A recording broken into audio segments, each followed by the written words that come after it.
السلام علیکم ناظرین.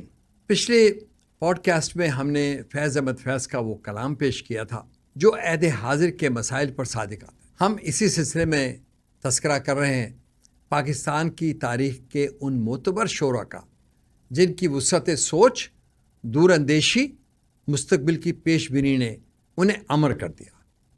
شاعر صرف شاعر نہیں ہوتا بلکہ خدا تعالیٰ نے اس کو معاشرے کی نفس شناسی کا ہنر دیا ہوتا ہے. وہ ماضی بعید کی طویل ترین داستانوں کو صرف چند مصروں میں سمو کر گویا سمندر کو کوزے میں بند کر کے عوام الناس کے سامنے پیش کر دیتا ہے. اس کا کلام ہر عہد کی صدا بن جاتا ہے، ہر عہد کے مظالم کی داستان اور ہر عہد کے ظلم کا حساب بن جاتا ہے. اس کا ایک ایک لفظ زبانوں کی جبر کا نوحہ بن جاتا ہے. تاریخ اس کو اور اس کی شاعری کو ہمیشہ کے لیے امر کر دیتی ہے. جیسا کہ غالب، علامہ اقبال، فیض احمد فیض، جان ایلیا، ناصر کاظمی، پروین شاکر، منیر نیازی، امجد اسلام امجد، حفیظ جالندھری، قتیل شفائی اور کئی ایسے معتبر حوالے جو بظاہر تو ہم میں نہیں مگر کلام کی صورت میں آج بھی دلوں پر راج کرتے ہیں. آج میری پوڈ کاسٹ میں شامل ہیں احمد فراز اپنی نظم محاصرے کے ساتھ. گو کہ نظم طویل ہے مگر عہد حاضر کے حالات کا احاطہ کرتی ہے. احمد فراز لکھتے ہیں، میرے غریم نے مجھ کو پیام بھیجا ہے کہ ہلکا زن ہے میرے گرد لشکری اس کے. فصیل شہر کے ہر برج، ہر منارے پر کماں بدست ستادہ ہیں عسکری اس کے. وہ برق لہر بجھا دی گئی ہے جس کی تپش وجود خاک میں آتش فشاں جگاتی تھی. بچھا دیا گیا بارود اس کے پانی میں، وجوہ آب جو میری گلی کو آتی تھی. سبھی دریدہ دہن اب بدن دریدہ ہوئے، سپردے دار و رسن سارے سر کشیدہ ہوئے. تمام صوفی و سالک، سبھی شیوخ و امام، امید لطف پہ ایوان کچھ کلام ہیں. معززین عدالت بھی حلف اٹھانے کو مثال ساحل مبرم نشستہ راہ میں ہیں. تمام اہل حرف کے پندار کے سراگر تھے، وہ آسمان ہنر کے نجوم سامنے ہیں. بس ایک مصائب دربار کے اشارے پر گداگران سخن کے ہجوم سامنے ہیں. قلندران وفا کی اساس تو دیکھو، تمہارے ساتھ ہے کون آس پاس تو دیکھو.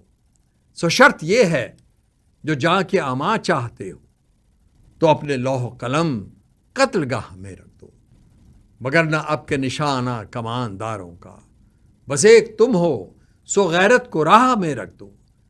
یہ شرط نامہ جو دیکھا تو ایلچی سے کہا، اسے خبر نہیں تاریخ کیا سکھاتی ہے کہ رات جب کسی خورشید کو شہید کرے تو صبح ایک نیا سورج تراش لاتی ہے. سو یہ جواب ہے میرا میرے عدو کے لیے کہ مجھ کو حرص کرم ہے نہ خوف خمیازہ. اسے ہے ستوت شمشیر پر گھمنڈ بہت، اسے شکوئے قلم کا نہیں ہے اندازہ. میرا قلم نہیں کردار اس محافظ کا جو اپنے شہر کو محصور کر کے ناز کرے. میرا قلم نہیں کاسا کسی سبک سر کا جو غاصبوں کو قصیدوں سے سرفراز کرے. میرا قلم نہیں اوزار اس نقب زن کا جو اپنے گھر کی ہی چھت میں شگاف ڈالتا ہے. میرا قلم نہیں اس دزد نیم شب کا رفیق جو بے چراغ گھروں پر کمند اچھالتا ہے. میرا قلم نہیں تسبیح اس مبلغ کی جو بندگی کا بھی ہر دم حساب رکھتا ہے. میرا قلم نہیں میزان ایسے عادل کی جو اپنے چہرے پہ دوہرا نقاب رکھتا ہے. میرا قلم تو امانت ہے میرے لوگوں کی، میرا قلم تو عدالت میرے ضمیر کی ہے.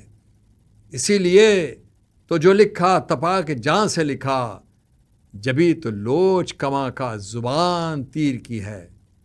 میں کٹ گروں کہ سلامت رہوں یقین ہے مجھے، کہ یہ حصار ستم کوئی تو گرائے گا، تمام عمر کی ایذا نصیبیوں کی قسم، میرے قلم کا سفر رائے گا نہ جائے گا۔ ناظرین، یہ کلام موجودہ حالات کی کس قدر عکاسی کرتا ہے۔ کیا احمد فراز صاحب نے جو دور اندیشی محسوس کی، کیا وہ حالات حاضرہ کی مکمل درست تصویر نہیں؟ آپ کی اس بارے میں کیا رائے ہے؟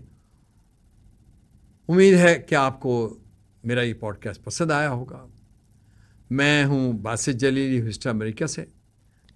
اگر آپ کو یہ میرا پوڈ کاسٹ پسند آیا تو اس کو لائک کیجئے، دوستوں کے ساتھ شیئر کیجئے اور بیل آئیکن کو دبانا نہ بھولیں۔ خدا حافظ۔ پاکستان زندہ باد۔